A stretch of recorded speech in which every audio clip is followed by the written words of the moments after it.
So the next country that I'm gonna do is Belarus, and I hope I'm saying that right. But anyway, Belarus GNI is about $18,000.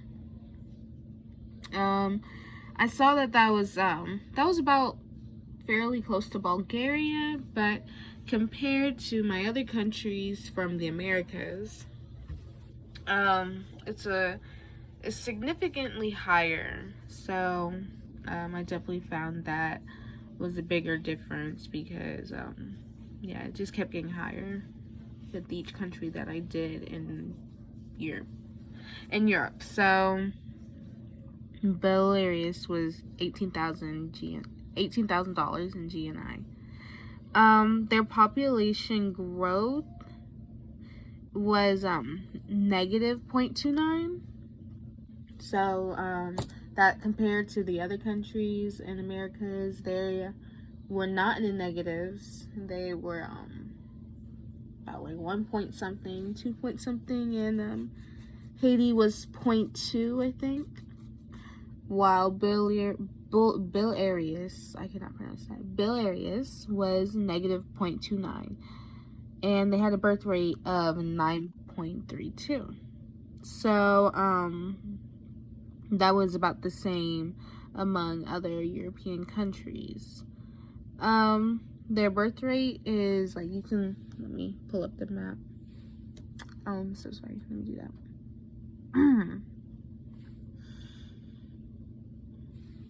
I meant to say age sex diagram.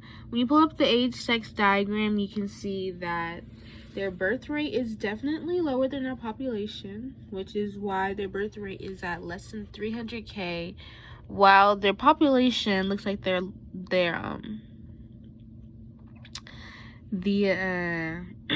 most populated age group is 35 to 39. So around that 30s. So their population is bigger than their birth rate, so their population won't double until 2090. So they have like some time. Their literacy rate is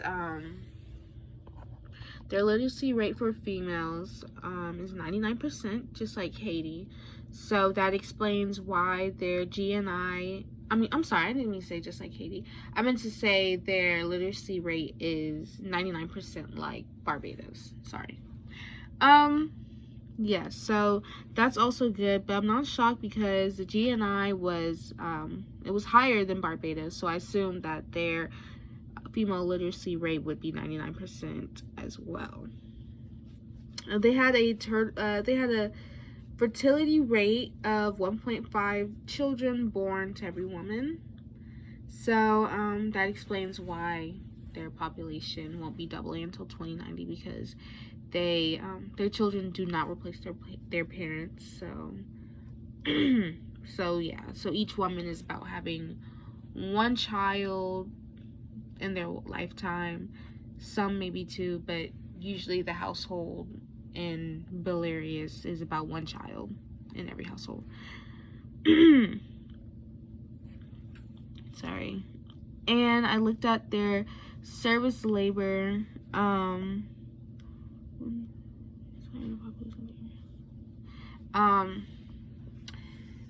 I noticed that when service labor is higher, the birth rate will usually be lower in countries that usually have a higher GNI. So yeah, we're gonna look at the last two, which is Russia and Bulgaria. So Bulgaria had a higher GNI than Belarus, and the GNI was 22,000. This is only a few dollars. I'm sorry, not a few dollars, but like a few $1,000s less than Russia. And their population growth rate is negative 0.67, and their fertility rate is 1.49. that's almost the replacement of their parents, but it's not. And you can see that with the graph. And I keep calling it the graph. Age sex diagram. I keep calling it the graph, and it keeps doing that. So, anyway, when you look at this, you can see that their birth rate is lower than the population as well. But like I said, I'm not really shocked. You know, GNI. The higher the GNI, the less children they're having, and the female literacy rate was 99% as well, and their population will not be doubling until 2090. And let me just correct myself, it actually isn't 99%, it's actually 98%. But yes, it's about the same with Russia as well. So all in all, Russia is about the same as Bulgaria and Belarus. Like, their percentages might be off by like a few, but for the most part, all three countries will be their population will be doubling in 2090, and their birth rate is lower than their population.